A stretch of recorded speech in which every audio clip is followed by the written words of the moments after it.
Assalamualaikum warahmatullahi wabarakatuh. Seperti biasa, sebelum dimulai ceritanya, bantu Mimin tekan tombol like dan berkomentar juga, Tuan dan Nona. Terima kasih sesudah dan sebelumnya. Oke, mari kita lanjutkan saja ceritanya. Bab 2648 Huaduo telah menumbuhkan jenggot. Taatilah sekarang. Hal terburuk yang bisa terjadi adalah Anda kehilangan banyak jenggot. Namun jika Anda tidak patuh, Anda akan kehilangan nyawa dan ribuan tahun kultivasi. Memikirkan hal ini, Lord Seng Yang menyela Li Fugui dan segera membujuknya. Tuan Li, tidak apa-apa, tidak apa-apa, bukankah sudah kukatakan? Haha, jenggot itu pasti akan tumbuh kembali setelah dicabut, tidak apa-apa. Setelah mengatakan, Lord Seng Yang bahkan mencondongkan tubuhnya ke depan. Lalu tersenyum dan berkata kepada putri mayat di depannya, "Yang mulia, karena Anda sangat menginginkan jenggotku, maka Anda dapat melakukannya sekarang." Wajah Si Ji dipenuhi dengan senyum yang cemerlang.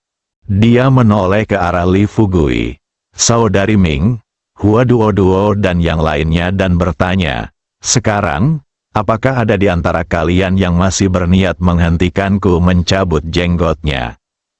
Telapak tangan Li Fugui sudah berkeringat. Dia sekarang mulai meragukan apakah keputusannya kali ini benar. Membawa iblis seperti itu ke umat manusia. Bagaimana jika pihak lain tidak mendengarkan saran saya dan mulai membunuh manusia di mana-mana? Bagaimana ini akan berakhir? Tapi itu saja. Li Fugui tidak punya pilihan. Rahasia gulungan Tianji harus dipecahkan sendiri. Di samping itu, ia juga harus mencoba segala cara yang mungkin untuk menyelamatkan umat manusia. Tepat saat dia terus berkata pada dirinya sendiri untuk tenang, putri mayat bergerak dan dengan kejam mencabut seluruh jenggot Tuan Seng Yang. Lihatlah segenggam jenggot di tangan Anda. Si Ji benar-benar mendekati Tuan Seng Yang, melihat dagunya yang berdarah, dan bertanya dengan suara rendah, "Senior tua, apa kabar? Apakah sakit?" Lord Seng Yang meneteskan air mata. Dia melambaikan tangannya dan berkata, tidak sakit." Sebenarnya, bagaimana mungkin tidak menyakitkan dalam situasi ini?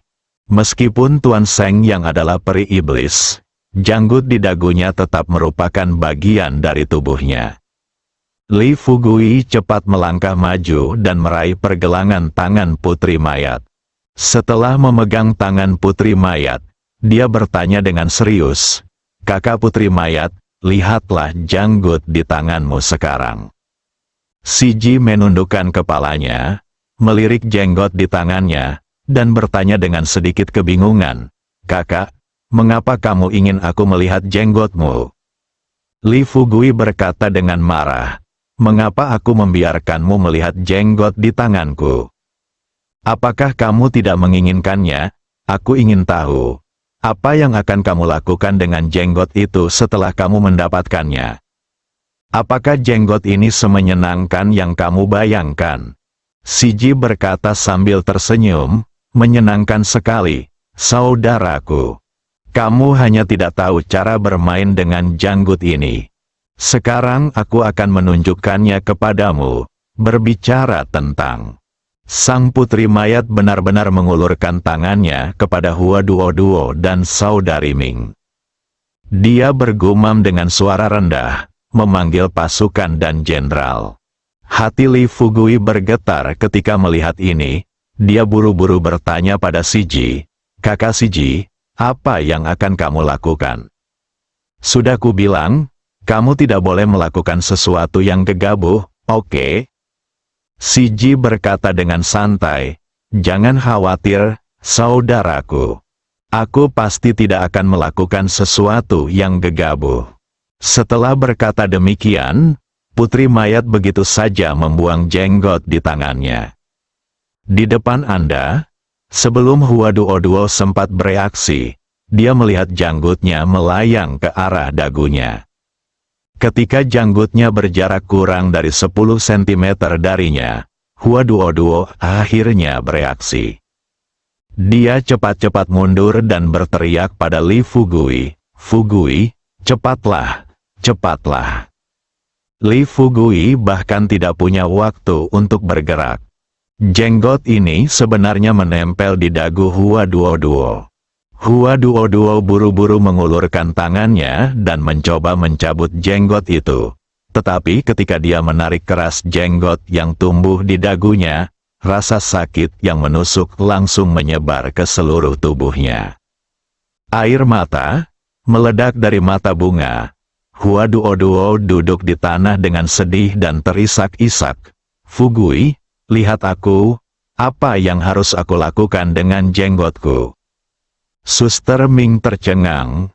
Dia menatap bunga-bunga yang menumbuhkan janggut di depannya dengan rasa tidak percaya, dan pikirannya menjadi kosong. Mari kita lihat Li Fugui lagi. Dengan mulut setengah terbuka, dia cepat-cepat bergegas ke Huaduo, membungkuk, dan berjongkok di depannya untuk memeriksanya dengan cermat. Ketika dia mengulurkan tangannya dan menyentuh janggut di dagu gadis itu, memastikan bahwa janggut itu tumbuh dari daging dan tidak melekat langsung ke dagu, dia segera berbalik, menatap gadis mayat di depannya, dan bertanya dengan suara keras, "Kakak gadis mayat, apa yang ingin kamu lakukan? Izinkan saya bertanya, apakah Anda masih ingin mengikuti kami dari sini ke dunia manusia?" Si Ji awalnya tersenyum senang, tetapi sekarang, setelah tiba-tiba menghadapi omelan Li Fugui, gadis kecil itu menatap Li Fugui dengan kesal. "Kakak, bagaimana bisa kau berbicara seperti ini padaku? Aku hanya bersenang-senang. Lagi pula, dia menatapku dengan aneh sejak aku keluar. Tidak bisakah aku menghukumnya saja, saudaraku?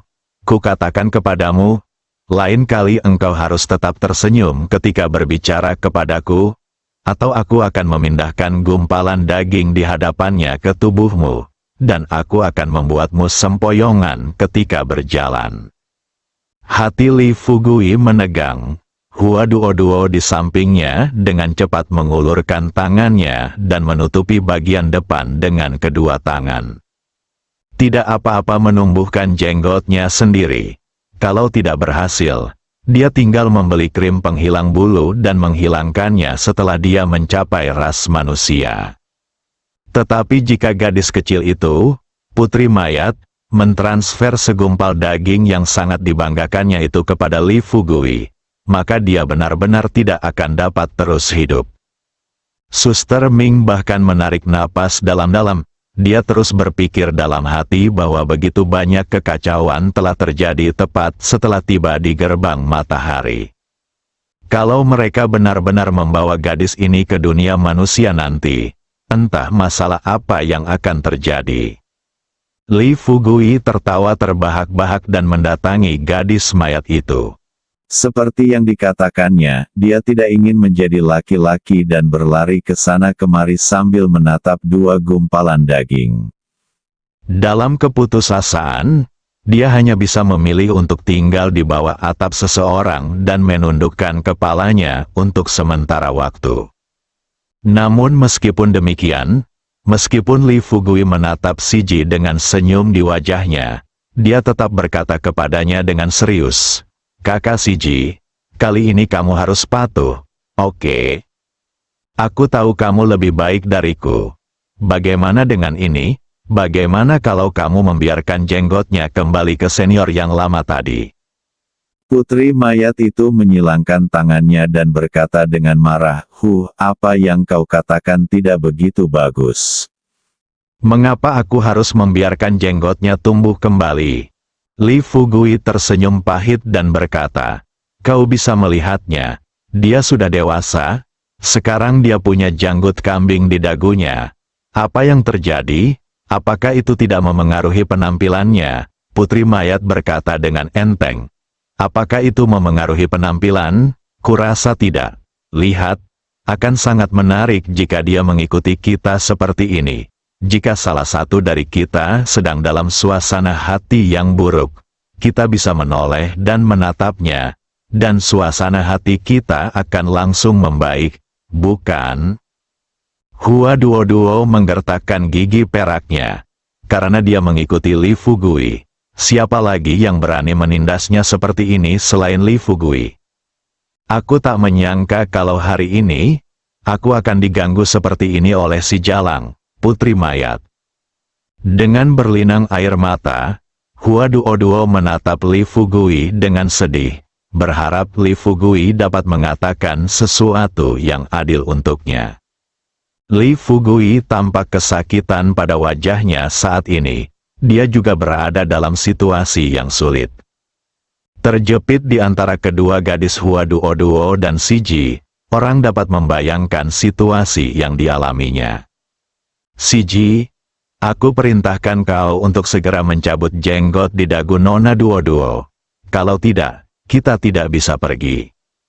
Li Fugui mengeluarkan peringatan keras, berharap Siji dapat memperbaiki perbuatannya sesegera mungkin. Siji mengangkat bibirnya sedikit, dan berkata kepada Li Fugui dengan sikap yang tampak acuh tak acuh, "Kakak, apakah kamu memerintahku sekarang?" "Haha, jangan lupa, kamulah yang ingin membawaku keluar dari sini, bukan aku yang berinisiatif untuk keluar. Biar ku katakan padamu, kalau kamu terus memperlakukanku seperti ini, aku tidak akan keluar. Ngomong-ngomong, aku sudah tinggal di sini selama ribuan tahun. Kalau memungkinkan, kenapa tidak terus tinggal di sini selama ribuan tahun?" Setelah berkata demikian dengan ringan, putri mayat benar-benar berbalik dan berjalan ke arah istana matahari lagi.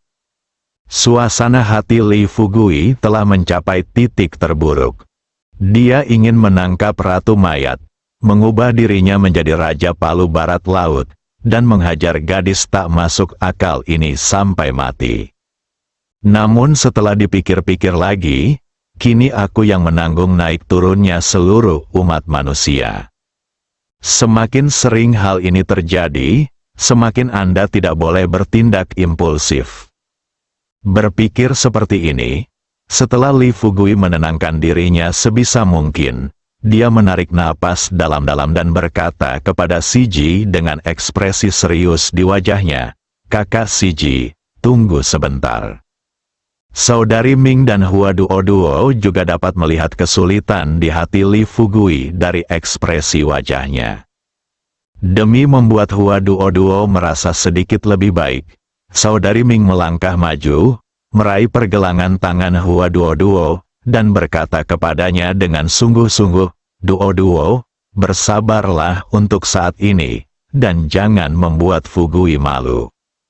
Kau tahu, dialah yang paling tertekan di antara kita. Selain itu, Fugui baru saja memberitahu kita tentang situasi gadis mayat itu. Jika kita tidak dapat mengorbankan diri kita sendiri dan benar-benar berdiri di pihak Fugui untuk menyelesaikan masalah ini, aku benar-benar tidak tahu. Sebelum dia selesai berbicara, air mata jatuh dari mata Suster Ming. Hua Duo menyentuh jenggotnya dengan tangannya. Dengan berlinang air mata, dia tersedak dan berkata kepada Suster Ming, "Tetapi Suster Ming, lihatlah aku sekarang. Bagaimana aku bisa menghadapi orang-orang setelah aku keluar dari sini?" Saudari Ming memikirkannya dan berkata kepada Hua Duo, "Jika memang tidak berhasil, kami akan membelikanmu syal setelah kami keluar, dan kamu bisa menutupi dirimu saat itu." Pada saat ini, Saudari Ming mendekati Hua Duo dan berbisik di telinganya, "Duo, aku merasa Fugui pasti bisa menangani masalah ini. Setelah kita keluar, Fugui akan menemukan cara untuk menangkap putri mayat. Tidak bisakah aku membantumu membalas dendam?" Suasana hati Hua Duo sedikit membaik. Dia mengusap jenggotnya dengan tangannya, dan berkata sambil menangis dan tertawa, "Saudari Ming, lihatlah aku sekarang. Hehe, ini, melihat ekspresi Hua Duo yang tak berdaya saat ini. Suster Ming pun terhibur. Dia melambaikan tangannya dan berkata, "Baiklah, santai saja. Sebenarnya, penampilanmu tidak buruk sekarang, malah, menurutku penampilanmu cukup bagus. Juga, jika Anda benar-benar merasa dirugikan, anggaplah diri Anda sebagai seorang aktor. Lihatlah para aktor itu, agar dapat memainkan peran dengan baik. Beberapa bahkan memotong semua rambutnya. Beberapa bahkan menghususkan diri dalam memerankan badut." Hua Duo melihat Li Fugui masih membujuk Si Ji di depannya. Sekarang dia hanya bisa menenangkan dirinya. Kemudian dia cemberut dan berjalan ke arah Li Fugui dan Si Ji sambil berkata, "Fugui, saudari Si Ji, tolong jangan berdebat lagi. Aku akui bahwa aku juga salah dalam masalah ini, berbicara tentang ini." Hua Duo berkata kepada Si Ji, "Saudari Si Ji, tolong ikuti kami keluar sekarang." Setelah Li Fugui membujuknya dan mendengar perkataan Hua Duo, Si Ji akhirnya tersenyum cerah dan berkata, "Baiklah, karena kamu sudah meminta maaf padaku, aku memaafkanmu sekarang." Li Fugui menghela nafas. Dia tidak ingin Hua Duo mengalami depresi. Dia hanya bisa memegang Hua Duo di tangannya dan berkata kepadanya dengan sungguh-sungguh, Duo, jangan bersedih. Keadaan sudah menjadi seperti ini sekarang, aku berjanji akan membantumu membalas dendam cepat atau lambat." Hua Duo berbalik dan melirik putri mayat yang berdiri tidak jauh darinya. Segera setelahnya, dia benar-benar berkata kepada Li Fugui dengan galak, "Fugui, setelah kau mengalahkan gadis mayat itu, aku ingin bersama Suster Ming dan melihatmu menghadapi gadis kecil yang tidak patuh ini di samping tempat tidur pada malam hari." Aku ingin lebih.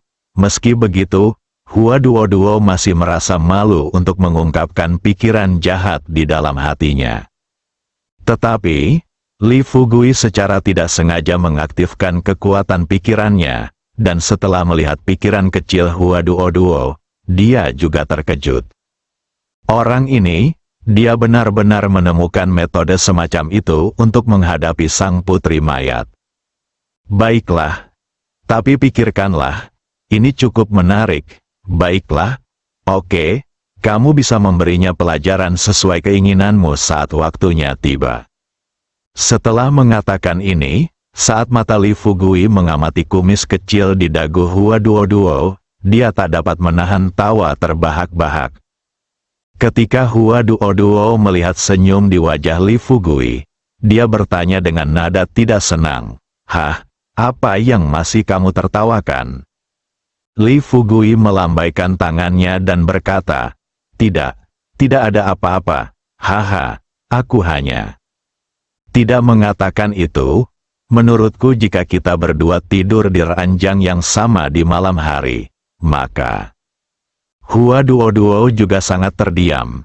Aku hanya ingin menggunakan cara yang tidak tahu malu untuk menghadapi putri mayat. Hasilnya di luar dugaan, Li Fugui sekarang dapat berpikir untuk tidur dengannya tanpa rasa malu. Setelah menatap Li Fugui dengan tatapan centil, Hua Duo tersipu dan berkata kepada Li Fugui tiba-tiba, Apakah kamu akan mencabut kumisku saat kamu menggangguku?" Li Fugui hampir tidak dapat menahan tawanya, tapi untungnya, suasana hati Hua Duo jauh lebih baik sekarang. Dia tersenyum dan berkata, "Selama kamu tidak marah, aku dengan senang hati memintamu melakukan apa saja. Hari sudah larut, kita harus bergegas dan pergi dari sini bersama Tuan Qiandong Mansion dan yang lainnya." Hua Duo mengangguk. Sambil melangkah maju, ia mengucapkan kata demi kata, "Ingat, kalau kamu keluar, kamu harus membelikan aku syal dulu." Li Fugui berkata dengan yakin, "Jangan khawatir, Setelah beberapa orang saling bertegur sapa sejenak, si Ji menghampiri Li Fugui sambil terkikik, meraih tangan Li Fugui, dan bertanya dengan penuh semangat. "Kakak, kamu belum memberitahuku bagaimana kita akan keluar." Bersambung.